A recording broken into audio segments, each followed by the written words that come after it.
After years of waiting, we finally get a movie adaptation about one of the greatest music performers and artists of all time. The King of Pop finally gets his film, simply titled Michael. And we're going to talk about this movie and help you decide whether or not it's the right one to watch as a Christian right now.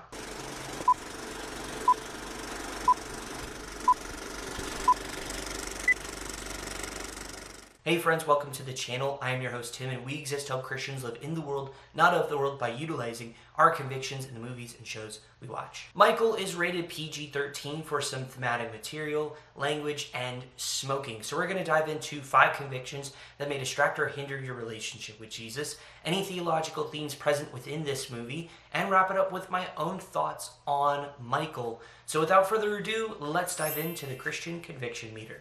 And kicking things off with violence and gore here, this is not an action-heavy film, as it is a biopic about, of course, Michael Jackson. And he doesn't really deal with a ton of action here, but there are a few elements to talk about.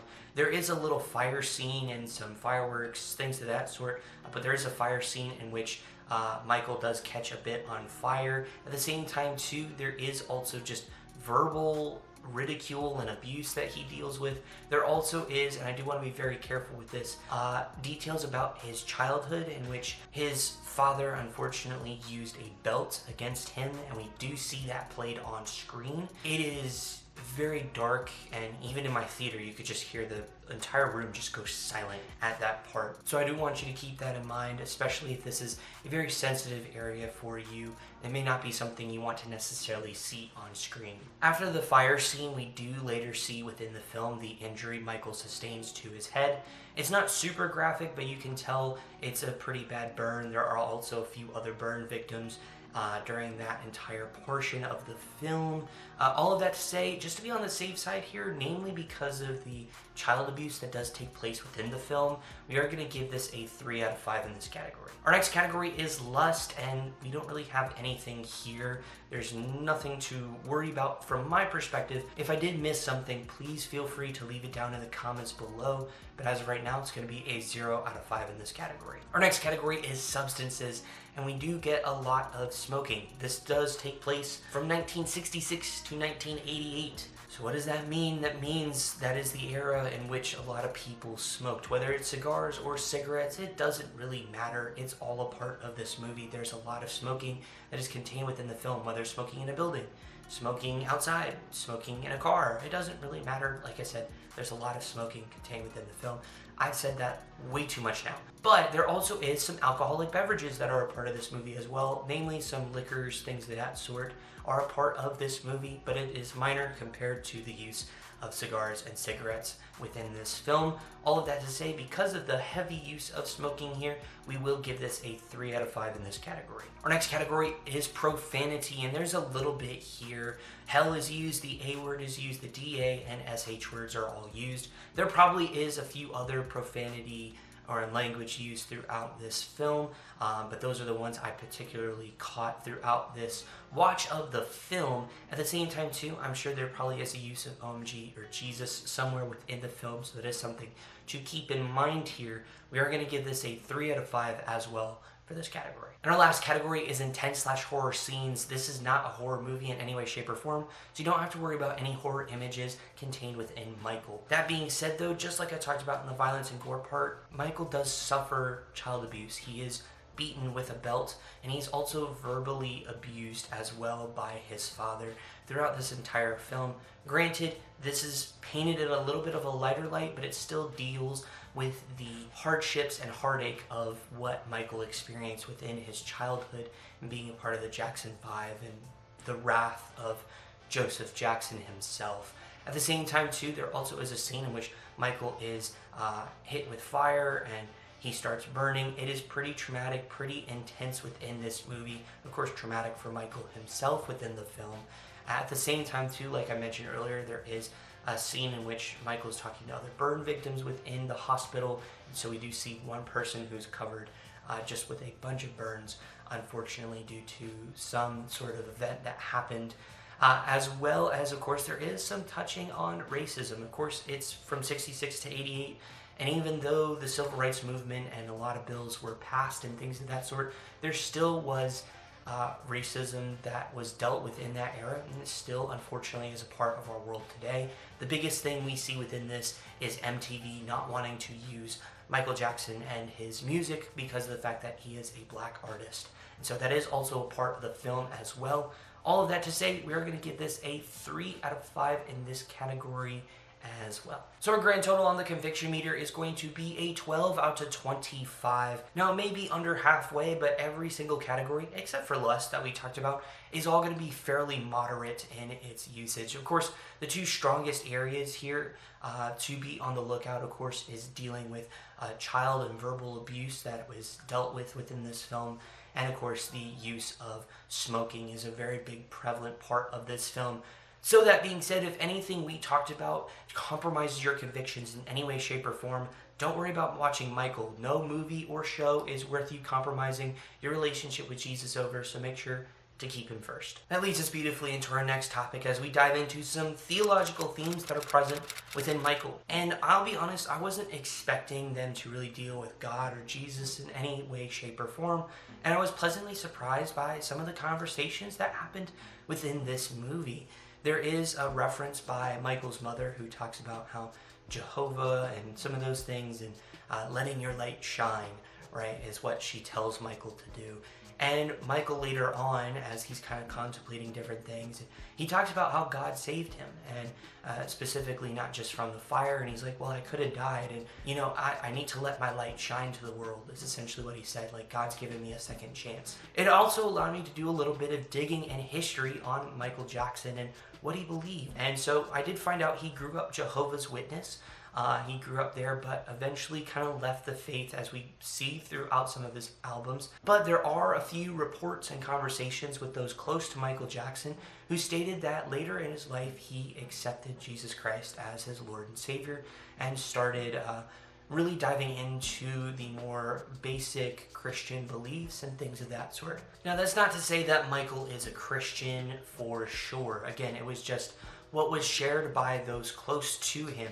That being said, definitely still be praying for him. And if he is, in fact, truly a follower of Jesus, I know we'll one day get the chance to see him in heaven if the reports that came out about him accepting Christ are in fact true. But it was cool just to do a little bit of research and understand what Michael believed while he was here on earth, and I'm hoping and praying that he did truly accept Jesus Christ as his Lord and Savior. Other than those things, there's nothing explicitly Christian about Michael. It's just some little things here and there, little Bible nuggets, as I like to call them, that are thrown in within this movie. That leads us beautifully into our last topic as we dive into what I think of Michael. And just like other musician/artist films, there's definitely a lot that is cleaned up, refreshed, made to look nice for all audiences, because most of the time their life really wasn't nice, and there were points and issues and hardships that Michael dealt with that I don't believe truly were done to the full extent. Some of the things were kind of, not necessarily fine-tooth combed. It was just kind of generalization. Let's paint this over to make it look a little nicer than it actually is. And we see that not just in this movie, but countless others of the same biopic music artist genre. That being said, though, they didn't gloss it up as much as I thought they would, because there were reports and articles coming out that, it's a cleaned up version of Michael's life. And they did touch on, and they did talk about a lot of the different hardships that he dealt with, particularly in his childhood and his time in the Jackson 5. And that surprised me, and my entire theater went silent when some of those scenes happened. Like I said, the movie starts in 1966 and goes all the way to 1988. And so it covers 20 plus years of Michael's life. And we see the ups and downs, the goods and bads of his life. Him, being a part of the Jackson 5 and the rise to fame that they had, to him separating himself with his first album, and the iconicness of Thriller, which is the most sold and arguably greatest album ever produced in terms of just number of sales, right? Nothing's ever come close. Nothing, I don't think, ever will come close. And it's cool to see his rise to fame. We get to see that, the good, the bad, the ugly, that came with it. One of the things I actually really loved about this film is that they took time to show a lot of the audience, and that was really, really cool because it showed just the power, magnitude, and just the popularity that Michael Jackson had. There is no artist in the world today or years from now or years back that will ever come close to Michael Jackson's popularity, and we get a chance to see that on the screen, which I really appreciated. There were reshoots done within this film because they didn't want to necessarily talk about the allegations that he faced about certain acts with children, things of that sort that were talked about or occurred a little bit later in his career. They didn't talk about any of those, so they reshot the film. There's potential with them, how they set up with it potentially having a sequel, that they still could and I believe should talk about those things. They definitely portrayed Michael in a way that was very kind and genuine, which makes sense, right? Because this is his movie, this is his story. And so all of that to say, though, they didn't talk about that at all, and you can definitely tell that there's a different pacing towards the end of the film because of the reshoots, because everything leading up to it moved fairly well and also fairly quickly, and towards the end they've left a lot more breathing room and a lot more just, let's extend this out so we finish out that runtime. And it definitely felt a little weird. Not as weird as the ending though, because it felt very kind of abrupt in a sense. Well, and I think part of that is because it's like, okay, it's talking about the life of Michael Jackson, and so without us knowing right now if there is truly going to be a part 2, it feels incomplete. Maybe if we do hopefully get a part 2 to this film, that we'll get to see the full thing, and maybe this will have a much better lighting and thought process. But as of right now, it feels weird at the end right now because the sequel hasn't been confirmed yet. All of that to say, there's still a lot of really good things.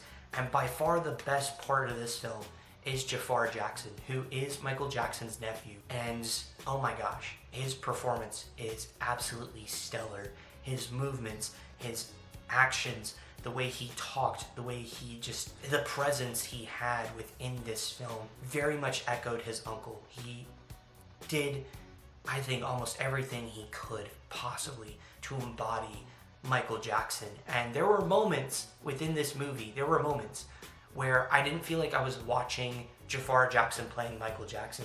I felt like I was watching Michael Jackson play Michael Jackson. That's how good he was. And it was really, really cool to see and experience, and it was just honestly impressive.